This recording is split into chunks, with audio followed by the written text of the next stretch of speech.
అందరికీ నమస్కారం. నా పేరు కీర్తి వాడ్రేవు. నేను డాలస్ నుంచి మాట్లాడుతున్నాను. ముందుగా అందరికీ ఉగాది శుభాకాంక్షలు. ఈసారి ఈ సంవత్సరం పేరు పరాభవనామ సంవత్సరం. ఈ పరాభవనామ సంవత్సరంలో వృశ్చిక రాశి వాళ్ళకి ఎలా ఉందో ఇప్పుడు చూద్దాం.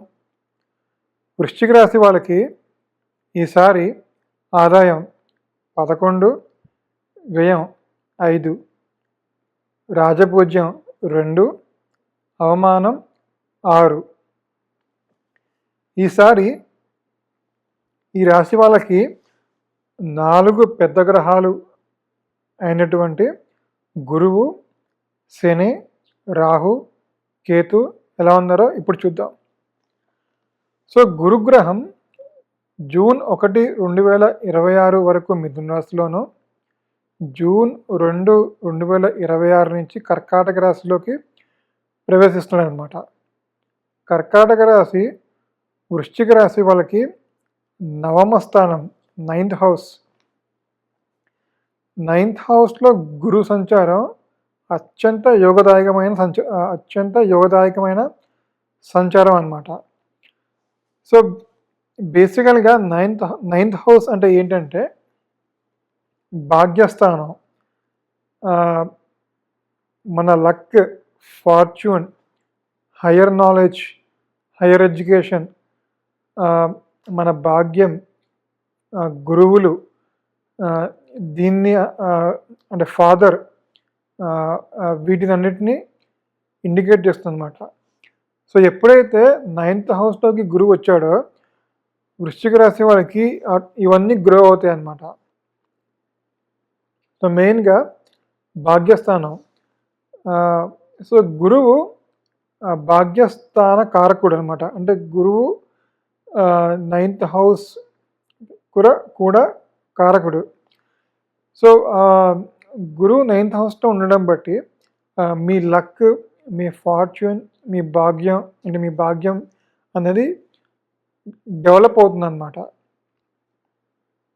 సో మీరు చేసే పనుల్లోనూ మీకు అదృష్టం కలిసి వచ్చి మీకు పని త్వరగా పూర్తవడము, లేకపోతే మీకు అదృష్టం కలిసి వచ్చి చాలా పనులు ఫాస్ట్గా అవ్వడము జరుగుతుంది అన్నమాట.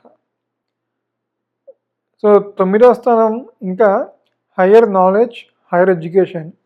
అంటే ఎవరైనా అంటే మాస్టర్స్ కానీ పిహెచ్డి కానీ చేద్దాం అనుకున్న వాళ్ళకి ఇది రైట్ టైం. ఎందుకంటే గురువు విద్యాకారకుడు కూడా. సో 9th హౌస్లో గురువు ఉన్నప్పుడు మీకు హయ్యర్ ఎడ్యుకేషన్స్కి అంటే మాస్టర్స్, పిహెచ్డి అవి చేద్దాం అనుకున్న వాళ్ళకి ఇది రైట్ టైం అన్నమాట. అంతేకాకుండా గురువులు అంటే ఆధ్యాత్మికత గురువుల్ని కలవడం, అంటే వాళ్ళతోటి కాస్త టైం స్పెండ్ చేయడం అన్నది ఈ సంవత్సరం వృశ్చిక రాశి వాళ్ళకి ఉందన్నమాట. సో ఆధ్యాత్మికత గ్రంథాలు అంటే రామాయణం, మహాభారతం ఇట్లాంటి గ్రంథాలు చదవడం కానీ, కొంచెం ఆధ్యాత్మికత వైపు ఫోకస్ పెట్టడం కానీ ఈ సంవత్సరం వృశ్చిక రాశి వాళ్ళకి ఉంటుందన్నమాట. సో గురువుల యొక్క అనుగ్రహం, పెద్దల యొక్క సహకారం ఈ రాశి వాళ్ళకి ఈ సంవత్సరం సంపూర్ణంగా ఉందన్నమాట. సో పెద్దల యొక్క అనుగ్రహం వల్ల, పెద్దల యొక్క సపోర్ట్ వల్ల వీళ్ళు దేన్నైనా ఏ పనైనా సాధిస్తారనమాట. అలాగే 9th house father.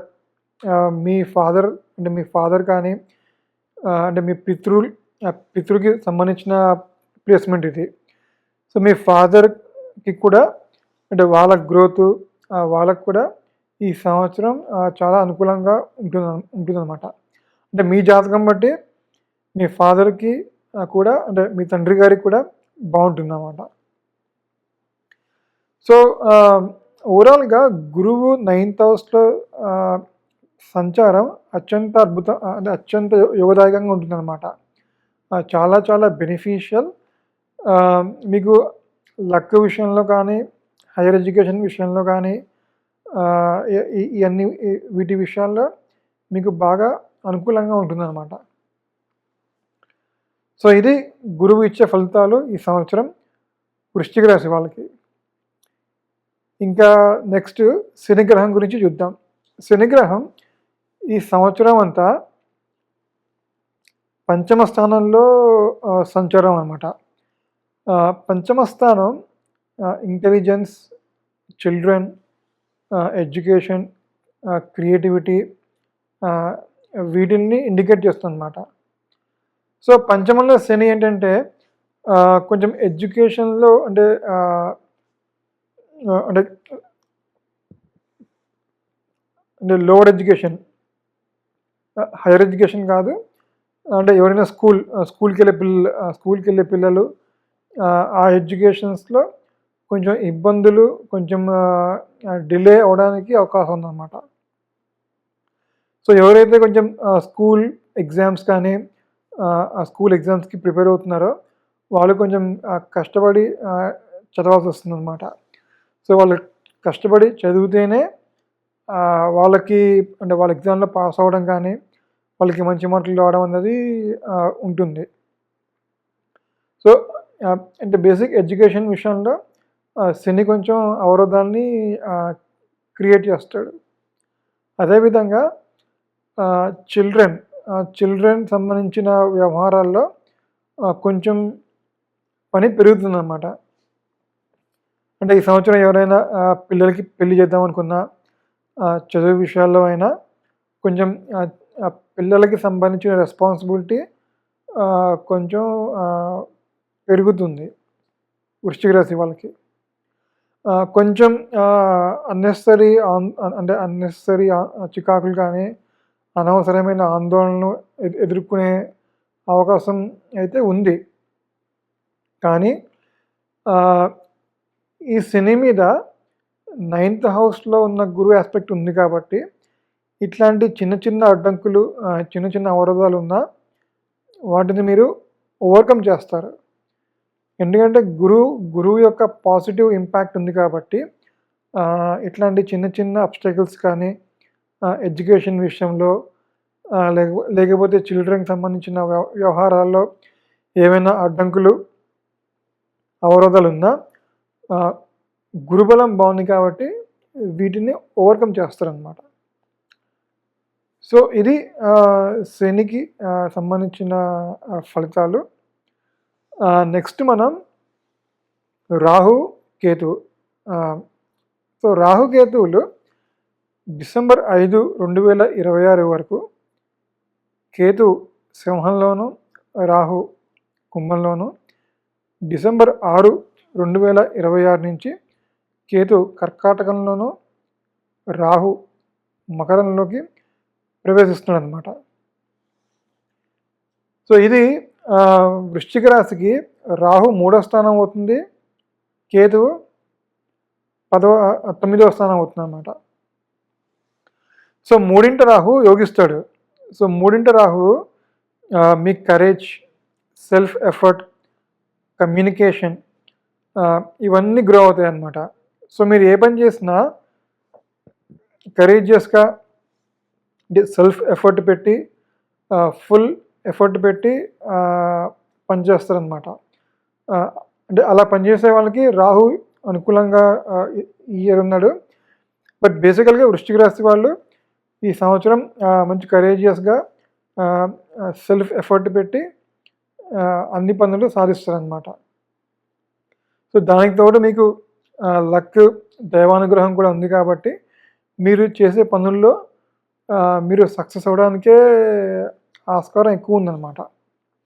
So 3ంట Rahu వృశ్చిక రాశి వాళ్ళకి ఈ సంవత్సరం యోగిస్తున్నాడు అనమాట.